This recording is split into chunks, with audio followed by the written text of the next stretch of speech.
ఉల్లిపాయ పకోడీకి కావాల్సిన పదార్థాలు: ఉల్లిపాయ ఇలా పొడవుగా కట్ చేసుకొని పెట్టుకోవాలి. సన్నగా కట్ చేసి పెట్టుకున్న కొత్తిమీర, కరివేపాకు, పుదీనా, జీలకర్ర పొడి, శనగపిండి, బియ్యపిండి, పచ్చిమిర్చి, దాంట్లో కొంచెం సాల్ట్ వేసుకొని మీ కారం తగ్గ పచ్చిమిర్చి వేసుకోవాలి. ఇందులో కారం పొడి యూజ్ చేయడం లేదు. మిక్సీ పట్టుకున్న పచ్చిమిర్చి, ఇంట్లో కొంచెం పసుపు వేసి ఉల్లిపాయల్లో నీరు వచ్చేంత వరకు బాగా ఇలా చేతితో పిసుక్కోవాలన్నమాట. బాగా స్మాష్ చేసుకోవాలి చేతితోటి.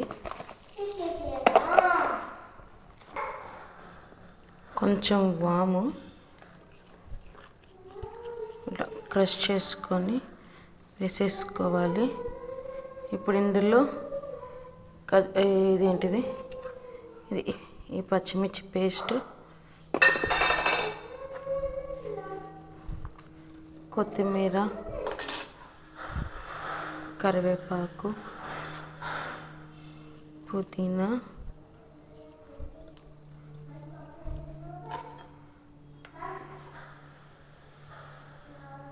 ½ టేబుల్ స్పూన్ జీలకర్ర పొడి, 2 టేబుల్ స్పూన్స్ బియ్యపిండి,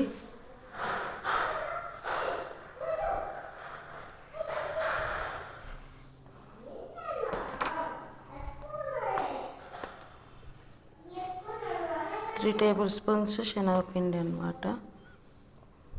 సరిపోతే మళ్ళీ వేసుకోవచ్చు. నేను ఒక 4 టేబుల్ స్పూన్స్ వేసాను. అలాగే కొంచెం ½ టేబుల్ స్పూన్ అల్లం వెల్లుల్లి పేస్ట్. ఇవన్నీ బాగా మిక్స్ చేసుకో.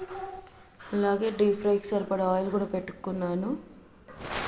ఒక్క డ్రాప్ ఆయిల్ కూడా నీళ్ళు కూడా పోయకుండా మొత్తం మిక్స్ చేసుకున్నాను. ఎందుకంటే మనకు ఉల్లిపాయలోనే ఆల్రెడీ వాటర్ వచ్చేస్తుంది కాబట్టి మనకు ఆయిల్ అవసరం, వాటర్ అవసరం ఉండదు. నేను పచ్చిమిర్చిలోనే సాల్ట్ వేసి పట్టుకున్నాను. ఇప్పుడు దీంట్లోకి 1 స్పూను ఇది కాగిన నూనె వేసుకోవాలన్నమాట. ఇలా ఆయిల్లో వేసుకొని ఫ్రై చేసుకోవడమే. ఈవినింగ్ టీ టైంలోకి చాలా బాగుంటుంది. వేడివేడిగా సాంబార్లోకి చాలా బాగుంటాయి నంచుకొని తింటే. ఇలా వేసేసుకోవడమే.